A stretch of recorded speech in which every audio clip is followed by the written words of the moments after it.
बहुत गंभीर है। मुझे उम्मीद है हमारी एमईए, हमारे प्रधानमंत्री और हमारे जयशंकर साहब देख रहे हों, क्योंकि 6 महीने पहले अभूतपूर्व बहुमत के साथ जीतने वाली शेख हसीना और आज के दिन में हालात ये हुई है। आर्मी का मैंने प्रेस कॉन्फ्रेंस भी देखा। जाहिर तौर पर हमको अपने स्ट्रेटेजिक इंटरेस्ट को ध्यान में रखना है, लेकिन हमारे इमीडिएट नेबरहुड में इस तरह की जो घटना हो रही है उस पर हमारी पैनी नज़र होनी चाहिए। इसके बहुत सारे पॉसिबल आउटकम्स हो सकते हैं, उसमें से कुछ चीज़ें हमारे लिए अनडिज़ायरेबल हो सकती हैं। इन तमाम चीज़ों पर मैं समझता हूं कि गंभीरतापूर्वक विचार करना चाहिए। रिजर्वेशन को लेकर बड़ा कॉन्फ्लिक्ट ये हुआ है, आपको लगता है कि इसका असर ये सिर्फ रिजर्वेशन नहीं है, मल्टी लेयर्ड इशू है। बहुत सारी चीज़ें हैं। एक अथॉरिटेरियनिज्म के खिलाफ भी बातें थी, एक एक्सट्रीम फिलॉसफी भी थी, उसमें कोर्ट का भी एक मसला आया।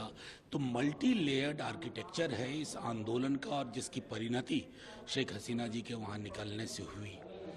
मतलब ये कभी सोच नहीं सकते थे हम कि बांग्लादेश के निर्माता शेख मुजीबुर रहमान, उनकी प्रतिमा को जिस तरह से छत विछत किया जा रहा है।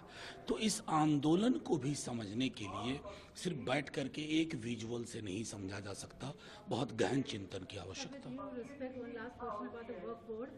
इस हफ्ते वो बिल जो है वो ला सकते हैं, आप कैसे? देखिए, लाएं तो बिल, उसका मजमू तो देखूं।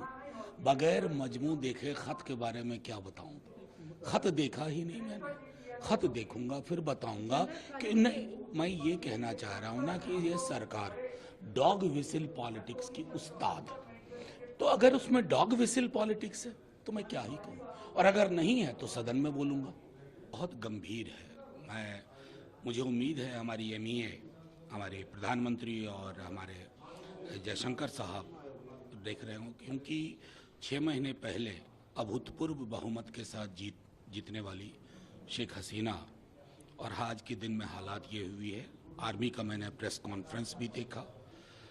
जाहिर तौर पर हमको अपने स्ट्रेटेजिक इंटरेस्ट को ध्यान में रखना है, लेकिन हमारे इमीडिएट नेबरहुड में इस तरह की जो घटना हो रही है उस पर हमारी पैनी नज़र होनी चाहिए।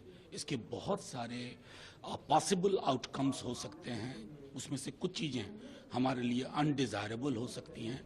इन तमाम चीज़ों पर मैं समझता हूं कि गंभीरतापूर्वक विचार करना चाहिए। रिजर्वेशन को लेकर बड़ा कॉन्फ्लिक्ट ये हुआ है, आपको लगता है कि इसका असर? ये सिर्फ रिजर्वेशन नहीं है, मल्टी लेयर्ड इशू है।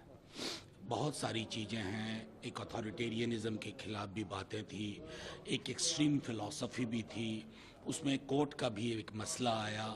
तो मल्टी लेयर्ड आर्किटेक्चर है इस आंदोलन का, और जिसकी परिणति शेख हसीना जी के वहाँ निकलने से हुई। मतलब ये कभी सोच नहीं सकते थे हम कि बांग्लादेश के निर्माता शेख मुजीबुर रहमान, उनकी प्रतिमा को जिस तरह से छत विछत किया जा रहा है। तो इस आंदोलन को भी समझने के लिए सिर्फ बैठ करके एक विजुअल से नहीं समझा जा सकता, बहुत गहन चिंतन की आवश्यकता। इस हफ्ते वो बिल जो है वो ला सकते हैं, आप कैसे? देखिए, लाएं तो बिल, उसका मजमू तो देखूं। बगैर मजमू देखे खत के बारे में क्या बताऊं? खत देखा ही नहीं मैंने। खत देखूंगा फिर बताऊंगा कि नहीं। मैं ये कहना चाह रहा हूं ना कि ये सरकार डॉग विसिल पॉलिटिक्स की उस्ताद है। तो अगर उसमें डॉग विसिल पॉलिटिक्स है तो मैं क्या ही कहूं, और अगर नहीं है तो सदन में बोलूंगा। न्यूज नेशन अब व्हाट्सएप पर खबरों की ताजा अपडेट के लिए न्यूज नेशन के इस क्यूआर कोड को स्कैन करें।